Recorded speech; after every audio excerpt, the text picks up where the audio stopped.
Hello, I am the Mike Machine 1, and today I will be reviewing 5-Minute Marvel Stories. Now, 5-Minute Marvel Stories is a part of a Disney book series called 5-Minute Stories, which are essentially a collection of 12 stories that can be told within the span of 5 minutes to your little child, meaning an hour's worth of stories. Now, why you be asking, well, why is Marvel part of a Disney series of books? Well, in 2009, Marvel was purchased by Disney, so pretty much Marvel characters can be used in Disney products. Now, for the most part, Marvel has been pretty much standing their firm ground, and Disney really hasn't interfered too much. Although they are going to do a Phineas and Ferb crossover with the Marvel characters, I don't think that'll be that bad. I mean, Phineas and Ferb has been well received, and I think they'll treat the characters with respect. So the question here is, will the Disney Book Publishing Group treat the Marvel characters with the same respect? After all, they're targeting the 3-year-olds, and this is the first introduction to these classic characters. And unlike other characters, people grow up with these characters. You start reading Spider-Man 10, you still love Spider-Man when you're 30 and 40, watching The Amazing Spider-Man 2 coming out in theaters soon. So we're here today to see whether Disney is ruining the childhood's introduction of these classic Marvel heroes. Now, this will be a 6-part series since each story takes about 5 minutes, and I don't want to go over the YouTube 15-minute time limit. Even though I could, I don't want to overwhelm you with story. So this 12 stories include 4 Spider-Man stories, 2 Iron Man stories, a Hulk story, a Thor story, a Captain America story, and 1 X-Men story. And sadly, there is no Wolverine in the entire collection, which disappointed me a little bit because I really like Wolverine, and will probably disappoint anyone who's looking forward to see Wolverine. Sorry, he's not in the story, but some of your other favorite Marvel characters are. Now, out of the 12 stories, 8 are original tales, while 4 of them are being based on other Marvel comics. When I get to the individual stories, I will identify which are original and which are adaptations. Now, we're going to start with our first Spider-Man story, which is in fact an original tale. Our first original story is The Amazing Spider-Man Keep Away from Kraven the Hunter, written by Kevin Shinnick. It was a beautiful Saturday morning in New York City. The sun was shining, the birds are chirping, and Spider-Man is on his early morning crime hunt, stopping 2 robberies and webbing up a car thief all before 7 a.m. If he lived in my neighborhood, that would be doubled. But it was time for Spider-Man to have some fun and go to the Central Park Zoo with his good friend Mary Jane Watson, even though we all know it is a zoo date. Since in the picture, Mary Jane is hugging Petey and smiling and having a good time. Getting so close to these wild animals is exciting, isn't it, Petey?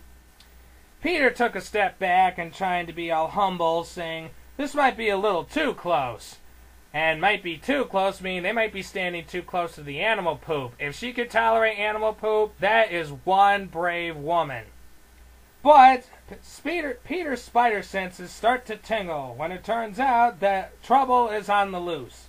Somebody help! A gorilla's gotten loose! And this was one big gorilla, 6 feet tall, very muscular, a deadly foe for Spider-Man.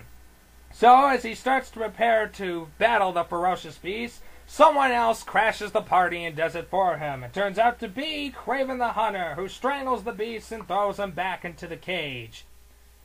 A reporter asks, what are you doing in America, Kraven? With the growl of a wildcat, Kraven responded, I have defeated every animal there is. So today, I hunt the most dangerous creature alive, man. But not just any man, Spider-Man. So you're just announcing to the New York City reporters that you're going to kill someone.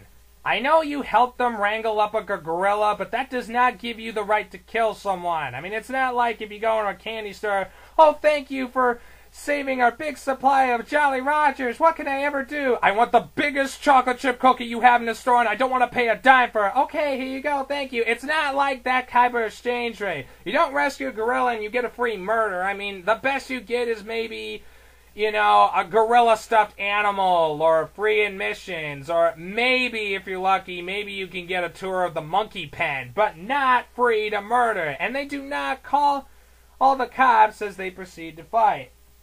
"Hunt me?" Spidey said to himself. "There must be a mistake. You didn't come all this way to squash a spider, did you? Surely you must have had me confused with some other charming, handsome, and radioactive webhead."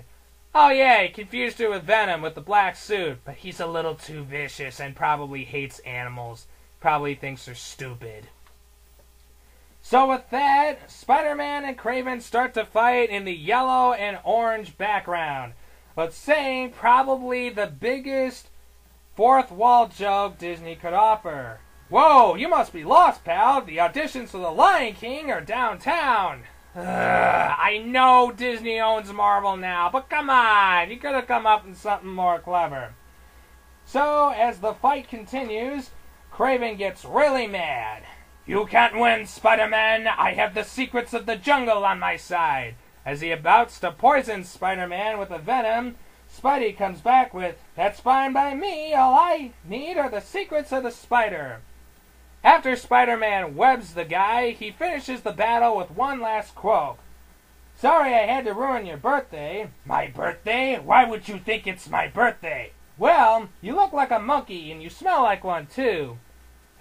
Quoting stuff from the Madagascar trailer is not funny. It was funny then, but it's not funny here. So our story ends with Kraven being defeated, Spider-Man giving a thumbs up, Mary Jane smiling, and overall, everyone lives happily ever after. The end. Overall, this book is actually alright. I mean, it's a little cheesy with the Spider-Man jokes, but it actually introduces Kraven the Hunter pretty well to kids. I mean, Kraven is a violent foe. It's not like, the Lizard. So to be fair, it's pretty good, a little lame, but for a decent introduction to Spider-Man, it could have been far worse. Our next story is The Uncanny X-Men, the X-Men First Mission, which is an adaptation of the very first issue of the X-Men comics, written by Allison Lundstrom. Starts off with Charles Xavier showing the Uncanny X-Men his new invention called the Cerebro, which is used to locate other mutants with special powers such as all of the X-Men, which include Marvel Girl, also known as Jean Grey, also known as Phoenix, Cyclops, Beast, Iceman, and Angel. The X-Men, of course, use their abilities for good, but one mutant uses his power for evil, Magneto. Professor X knew Magneto very well, as he told the X-Men their story and the plotline to X-Men First Class. "His name was once Eric Magnus, and he used to be a good friend of mine. He was one of the first mutants I ever met." Professor X explained, he and Magnus once defeated an evil human named Baron von Strucker, who wanted to use his wealth to conquer and destroy. After meeting the Baron, Magnus felt this proved humans were inherently bad. That is not written very well. Magnus took all of the Baron's gold and waged war on the human race. Now he was attacking an army base. The X-Men were ready for the first mission as a team and were excited to use their power for good. They knew they had to stop Magneto and protect the innocent. Professor X sent them on and wished them good luck. Miles away, Magneto was wreaking havoc across the armored base, twisting the tanks and causing the army to terror and fear, as Magneto shouts out, "I am Magneto, and I claim this base in the name of mutant kind." Just then, the X-Men come in to kick some butt. The X-Men then spring into action, and essentially, they try to fight him off, but Magneto is one tough cookie, and with very strong powers. Cyclops tries to laser bleed him. He used a deflector shield. He tries to widen his lens to gain more power, and he uses metal as a metal scrap shield. He blasts the metal scrap to direct the missiles towards Magneto, but he just pushes them aside like they were little pin missiles. One of the missiles almost hits Angel, who dodged it in the nick of time. But then Magneto took control of the missile and aimed it back toward Angel. The winged mutant was fast, but the missile was much faster. Several more missiles flew towards Beast, who tried to crash them with his feet, but there were too many to grab, despite the Beast's tremendous strike. The X-Men were losing, and losing really bad. But then the X-Men got an idea. Magneto was strong, but together the X-Men could defeat him once and for all. So, as Magneto tries to use a powerful magnetic beam to finish them off for good, Marvel Girl saves the day with the ultra-powerful deflector shield. Being the deflector shield was so powerful, Magneto tried all he could, but he just couldn't break the shield. Getting exhausted, he decides to flee in disappointment. When they return home, the X-Men were disappointed themselves by Magneto not being defeated and letting him escape. But Professor X condones them. On the contrary, I'm very proud of you for stopping the attack and for saving the soldiers. Magneto wasn't strong enough to fight you all at once. You did what you set out to do. You stopped the attack and saved innocent people. All of you have done an excellent job. But since this is the very first mission, and more missions were to come, they decided to train in the danger room where they dodged missiles and electric attacks and explosions. Sadly, Professor X didn't install any virtual sentinels in there, which would have been pretty cool.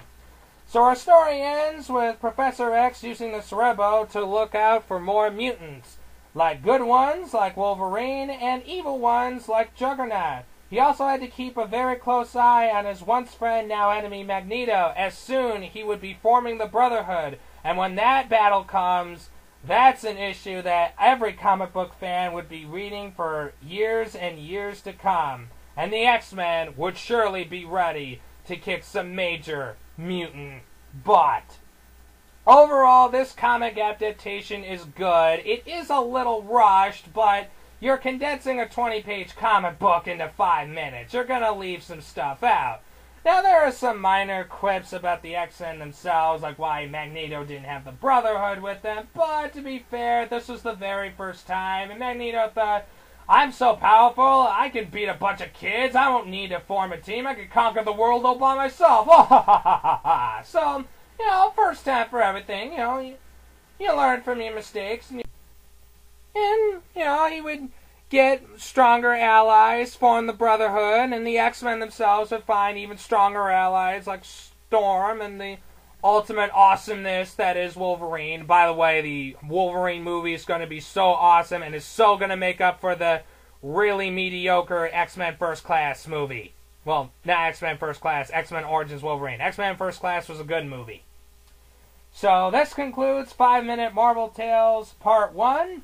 Our next part will be going over the next 2 stories, an adaptation of The Mighty Thor, A Brothers Battle. We look into the first confrontation of Thor versus Loki, written by Clarissa Wrong, and we go into an original Iron Man story, Iron Man's New Armor, written by Allison Lowenstein, who also wrote the X-Men's First Mission. So until then, I will see you all next time.